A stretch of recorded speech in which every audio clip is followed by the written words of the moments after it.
Okay guys, I'm on the last phase of the adaptation of the steady rest here. What I got to make now is the bottom clamp. It's going to pull up underneath the bottom of the ways. So I've been searching for a good heavy piece of flat bar that I can use to make this, and I just can't find exactly what I want to use. Everything's either way too big or too small. So what I did find was this 1.5" by 5/8 flat bar, and I've actually got quite a bit of this. I have 2 more links out there on my rack, and these are some cut pieces that I had underneath my bench. And one of these would probably be fine to use as a clamp, but judging off the clamp that's on that other steady rest that somebody else built, they used a piece of 1/2 inch, and it's bowed like that over all the years of pulling on it. So I'm afraid this would hold it, but I'm afraid it's going to start bending after doing some clamping.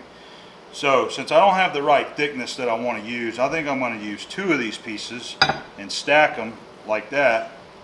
I'll get my holes drilled in them, and then after that I'll stack them together, clamp them real good, and I'm just going to stitch weld these 2 together so that you got 2 pieces backing up each other, and that'll make us a total of 1.25 inches thick there on our bottom clamp. So it'd be 1.25 inches by 1.5 inches, and I think that'll work out pretty good. So we'll try that, and then once we figure out what length bolt we need, I think I got a bolt long enough. You know, we'll have a hole drilled. I'll stick the bolt through there, and I'm probably going to tack weld my bolt on there to keep it from having to worry about it spinning or coming out. So that's the plan. Let's go ahead and get it done. All right, I bead blasted both of the pieces of flat bar, got all the mill scale off of them, and we got them stacked in here. And I'm not even going to worry about an edge finder. I'm just going to use my hook scale here and find the center, because these aren't perfectly on, you know, the 1.5 inch width there. So, you know, 1/2 would be 3/4, and I'm actually eyeballing that point just a shade to the left side of the 3/4 line. All right, and then our length is 8 1/4, and I'm just going to do the same thing. I'm going to go to 4 1/8.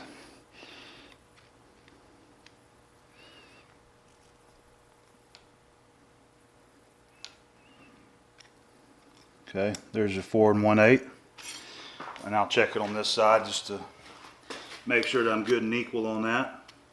And it looks like it's right there on it, maybe a couple thousandths off.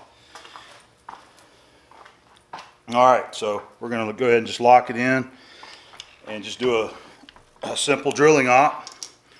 I think we'll go ahead and use Stan's anchor lube again, just because. So let me go grab that and we'll drill some holes. I put my center drill in there. I've been using those just to kind of spot it, like you would use a spotting drill for.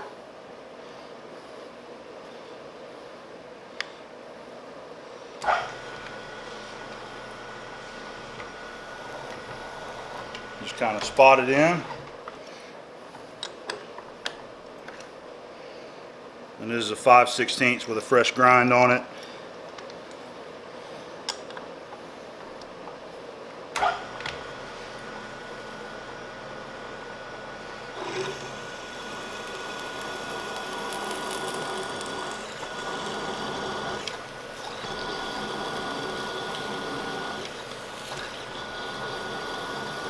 A little different smell than your typical cutting oil.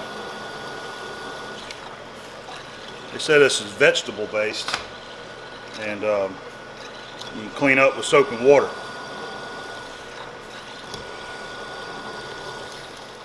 I'm going to use my 5/8 drill and just put a fresh brand new grind on it, so it should cut nice and even. Put a little dab of it right on the tip there.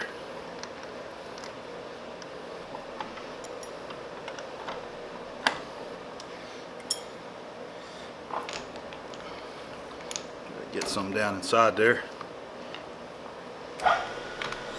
Yeah, and that you see it walking there, wobbling.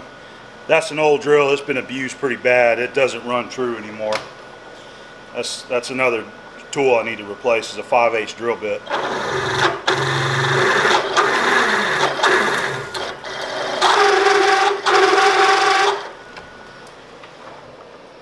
don't think I got my belt very tight.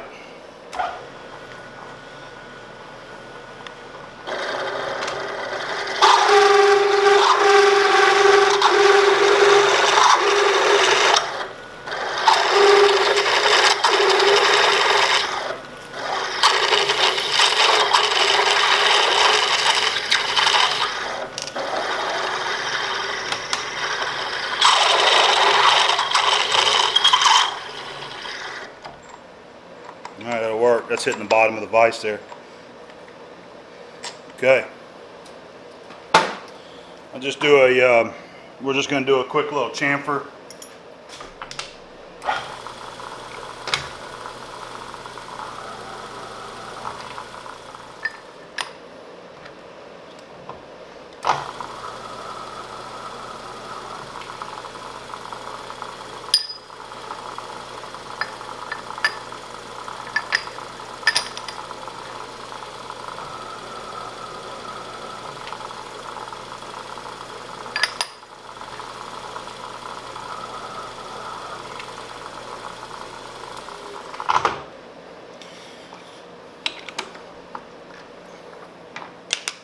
Alright, there's our clamp plates.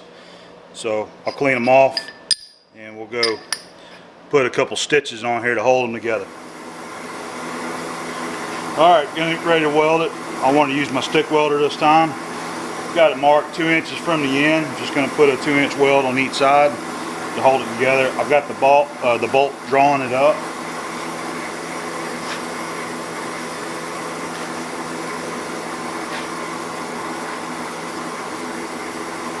Actually, I want to do this side here first, and then I'll flip it around and clamp that in just in case it sprung a little bit.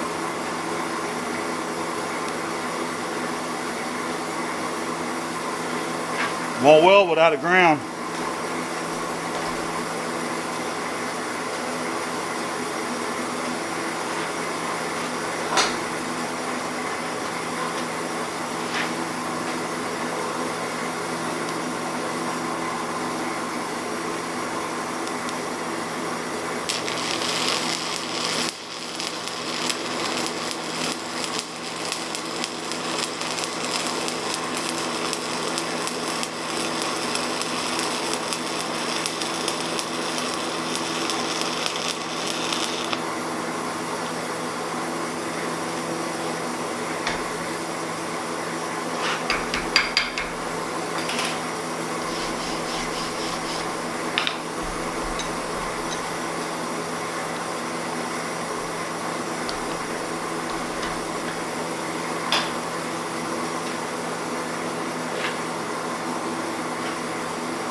Start from the out and go to the right.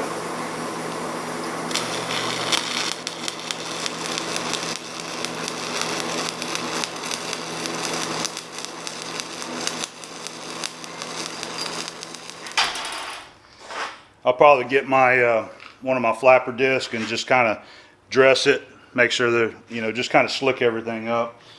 Let it cool, and then we'll see if it fits, but I'm probably going to have to grind some radiuses on the corners here so that it'll swing underneath the bed there. Alright guys, there's the clamp block cleaned up, just dressed a little bit. and I hit the top and bottom with one of those Blaze rapid strip wheels just to brighten it up, smooth it up, make it look nice. Alright, and I came over here and did a pre-fit, and it feels like it's going to work good underneath there. Only problem I run into now is that I was hoping to use a 5/8 bolt, but I don't have one long enough. This is 5-inch long, but I need something 6-inch long. But I can't even stick that one through there because this one's been knurled there on that shank. But I've got a 6-inch, 1/2-inch bolt. We'll just use that just so you can see what's up.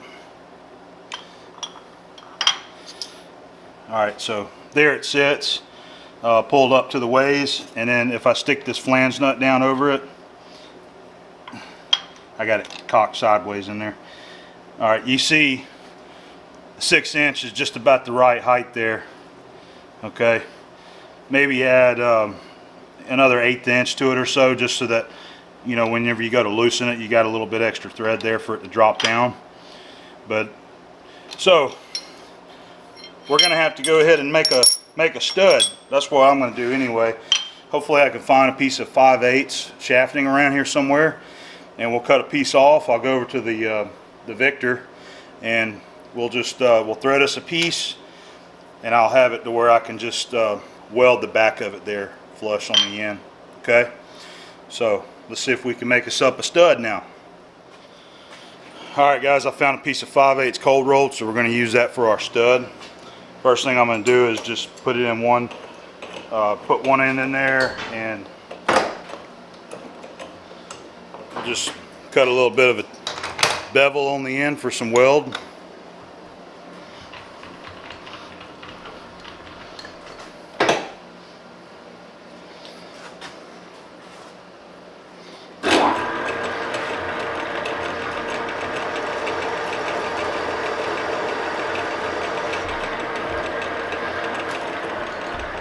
That looks like plenty. Man, I got to get used to the new handle Brad made. That feels a lot different than a little 3/8 bolt. And we'll use that on the other end too.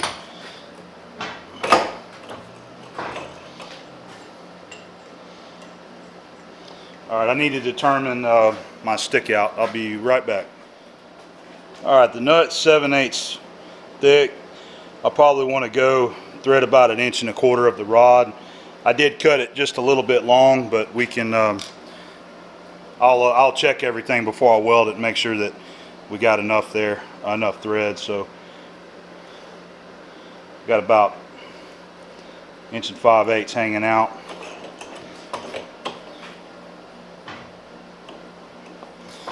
I think I want to, it's not the insert I want, but we'll use it. I'm gonna go ahead and just make a nice little face cut there, just to make it look good.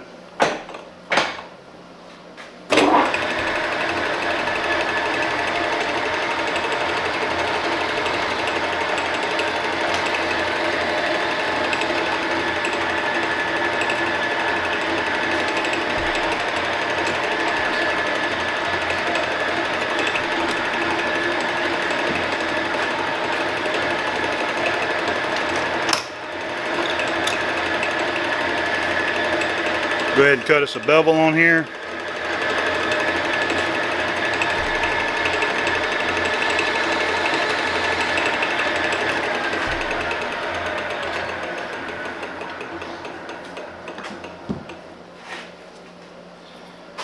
Alright, now our threading tool. Thing looks dusty.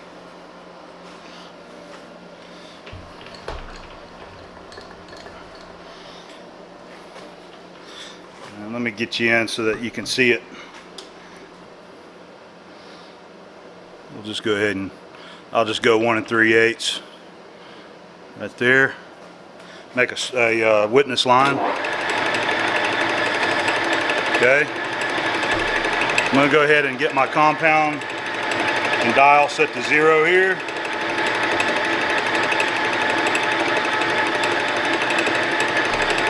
Touch off on the compound.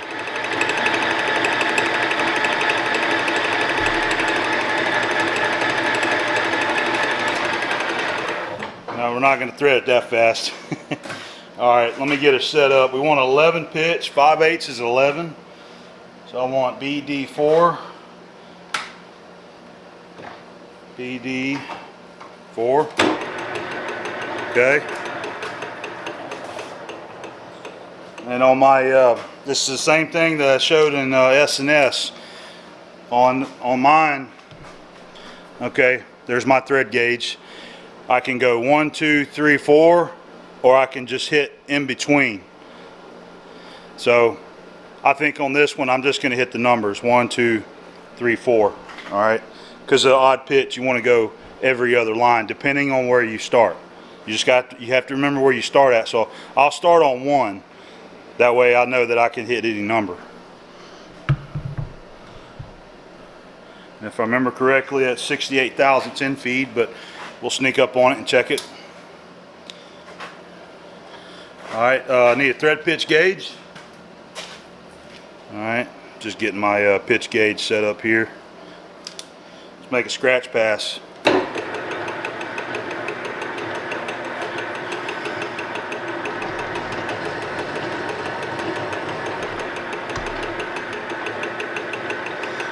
I'm going to do quick draw style and just back out. Okay, that's an 11 pitch, so we're good to go.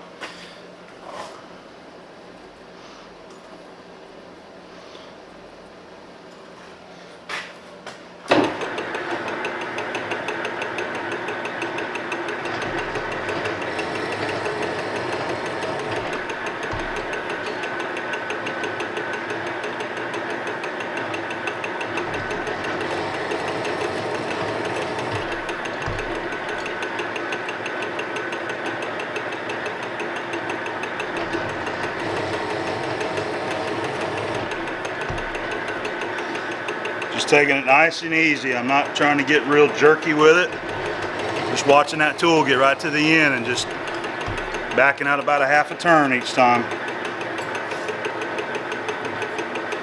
All right, let's see, we're on 50 right there. I can't remember if I fed it in or not. All right, that was a scratch pass, so we'll go to 60.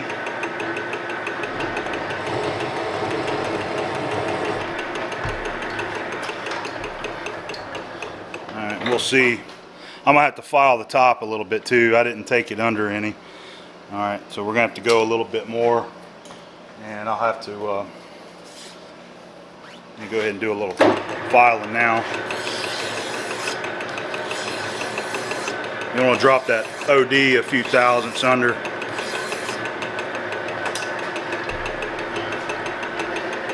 All right, 0. Go in 5 thousandths there.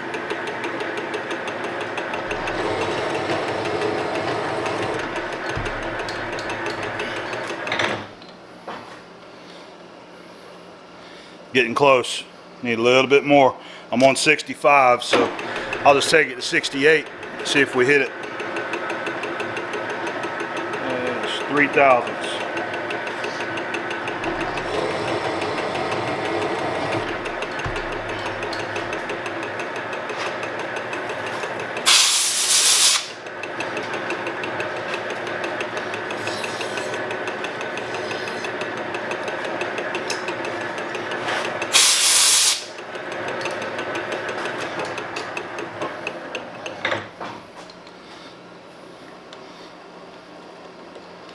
Look at that.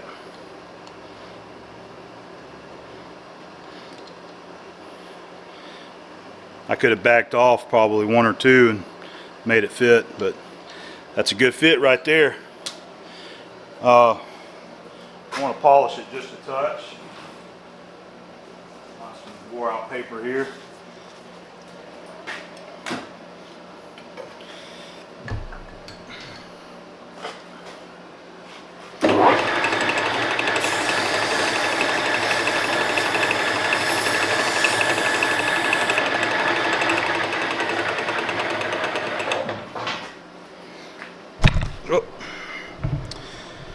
I went to loosen the tool post and hit the Noga.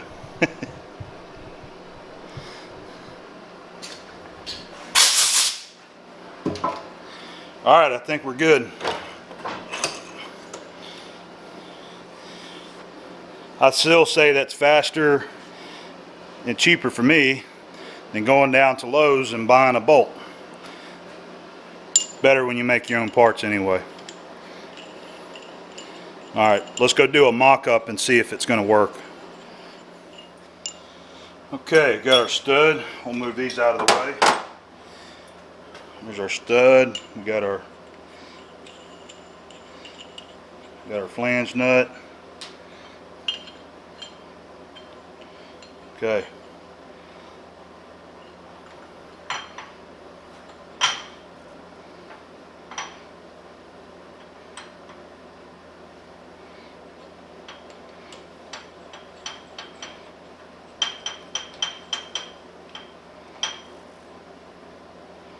Now we got a little bit of thread sticking out there, and I can feel. I'm just going to hold the clamp up. That's down. All right, I can feel a little bit hanging out there. I'm going to see if I can get a measurement. My head's probably going to be in the way right here.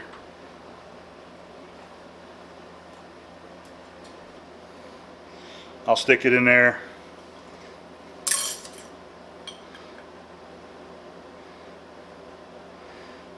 I'll just stick it in out about 3/16, so I'll run a weld bead all the way around it right there.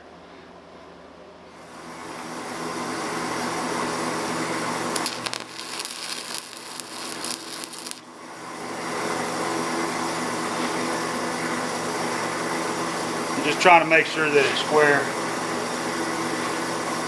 just because of a little bit of play in the drilled hole.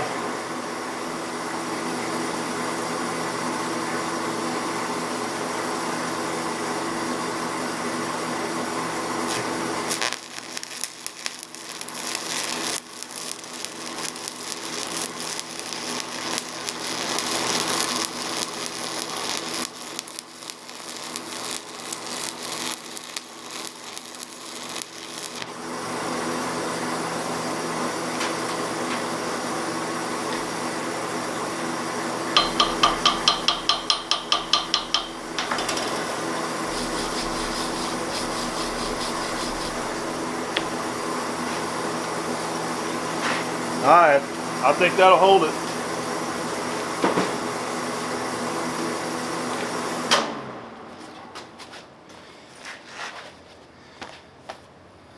Give it a few minutes to cool down and we'll see if it works. Alright guys, let's fit her up. Still a little bit warm, but I can hold on to it there.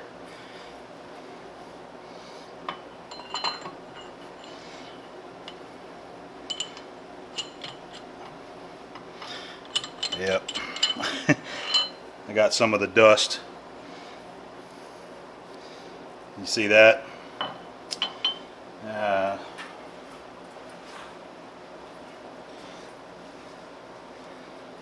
Got some of the crud still down in the hole there.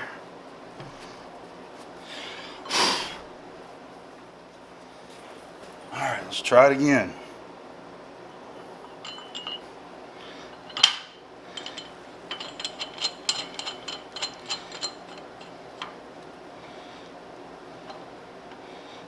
Alright, there it is. So let's see if it rotates. You loosen it. Look at that. Perfect.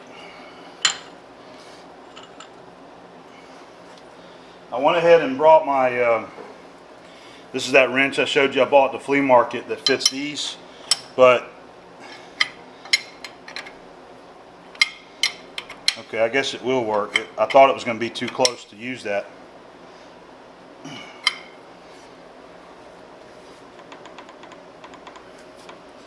think that'll work, guys.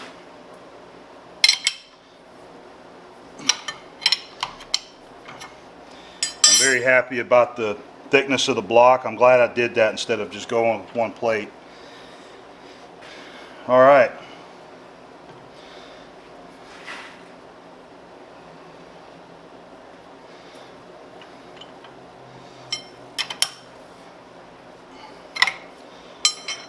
All right, we finally have a bigger steady rest to use.